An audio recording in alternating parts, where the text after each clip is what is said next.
یو اپلیکیشن دی تاسو ته ډیر کارونه غسته شي، شناختی کارت جوړول شي، فارم بي جوړول شي، د وسلې لیسنس چې دی هغه ته نوې کول شي، دغه شانتي نور ډیر کارونه چې هغه ته کول شي، د ګوتو تصدیق چې دی دا پکې تاسو کول شي.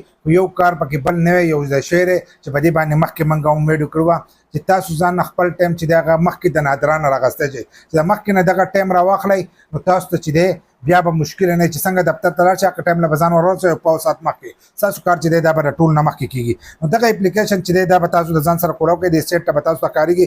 زموږ د اپلیکیشن دی نو په دې کې به رجسټریشن چې دی دا به وکړئ، لاندې رجسټر کړئ چې لیکلی دی په دغې به تاسو زور کړئ. خو زموږ په دې کې اکاونټ دی نو موږ به د ګوتې د اپشن ووایو، موږ به د فنګر هغه اپشن چې دی هغه آن کړی دی نو هغه به موږ آن کړو نو موږ به اوس خپله ګوته ولګوو او موږ به خپل اکاونټ چې دی دا به ځان سره کولاو کړو. که ستاسو په دې کې اکاونټ نه وي نو تاسو به داسې چل وکړئ چې په دې کې به رجسټریشن وکړئ. که طریقه نه درځي نو په یوټیوب کې د دې په باره کې زموږ ویډیو شته چې په دې کې به تاسو خپل اکاونټ چې دی دا به څنګه جوړوئ. موږ ته پکې دې ځل له مسله راغله، موږ به اوس دوباره چې دی دوباره پې ټرای وکړو، دوباره موږ ګوته ولګوله.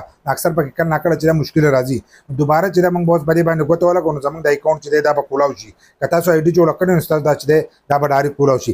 د دې ځای نه تاسو شناختی کارډ هم دا کولی شئ، سرټیفیکیټ چې دی هغه هم جوړولی شئ، شناختی کارډ چې دی هغه هم کینسل کولی شئ او د خپلو ګوتو تصدیق چې دی دا هم کولی شئ.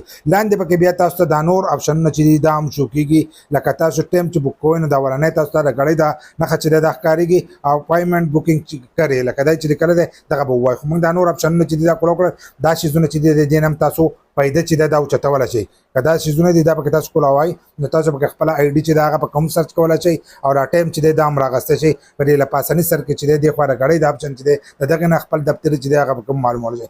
دې خوا چې بیا راشي دیگر سرکاري خدمات نو په دې ځای کې چې دی تاسو د اسلحې لیسنس چې دی دا تاسو نوی کولی شئ، درخواست برای اسلحه لیسنس. نو د دې ځای نه تاسو د خپلې اسلحې لیسنس چې دی هغه تاسو نوی کولی شئ. اکثر د ځینې کسانو سره د وسلې لیسنس وي نو هغه دې نشي نوی کولی. نو د دې ځای نه هغه هم کولی شئ د فارم بي داخله چې هغه مکمل کولی شئ، د خپلې پیملۍ مکمل معلومات چې دی هغه حاصلولی شئ چې زموږ سره په پیملۍ کې څومره کسان دي او څومره نه دي. نو په دې باندې هم ښه تفصیلي ویډیو چې هغه زموږ شته او که تاسو ته پکې نوره مشکله راځي نو تاسو لاندې په کمنټس کې تپوس کولی شئ، په هغې به له زه جدا جدا ویډیو چې دی دا به جوړه کړم. دغه شان تاسو پکې ټایم بک کوئ نو چې ټایم تاسو بک کو پاو ساعت په مخکې لاړ شئ د ټول نه مخکې به ځئ، ټوکن به راته مخکې میلاو چې خلک په لینونو کې ولاړي او تاسو به ځئ ستاسو کار چې دی دا به مخکې کېږي. که تاسو د فارم بي دپاره ځئ، که د شناختی کارت دپاره ځئ، که د هر قسمه کار دپاره تاسو نادرہ له ځئ نو په دې کې تاسو هغه اپشنونه چې دي دا درکړي په دې اپلیکیشن کې تاسو په کور دننه چې دی دغه کار کولی شئ. خو زموږ پښتانه دي هغه د دا قسمه څیزونه چې دی پیدا نه اوچتئ نو د دې نه تاسو هم پیدا اوچته کوئ چې تاسو ته هم اساني چې دا جوړه شي. ځکه هلته که په لینونو کې ولاږئ پوره ټایم چې دی هغه په هغې باندې ستاسو خرابېږي او ډایرکټ آنلاین د دې موبایل نه هم کولی شئ. که دفتر ته نه ځئ نو د موبایل نه خپل کار چې دی دا به خپله کولی شئ. ستاسو شناختی کارت چې دی هغه به تاسو له کور ته چې دی دا به راځي. نو دا اپلیکیشن په خپل موبایل کې انسټال کړئ، پاک ائیډینټي اپلیکیشن اکاؤنٹ چې دی دا پکې جوړ کړئ. د دې په باره کې زموږ په یوټیوب چینل کې ویډیو شته.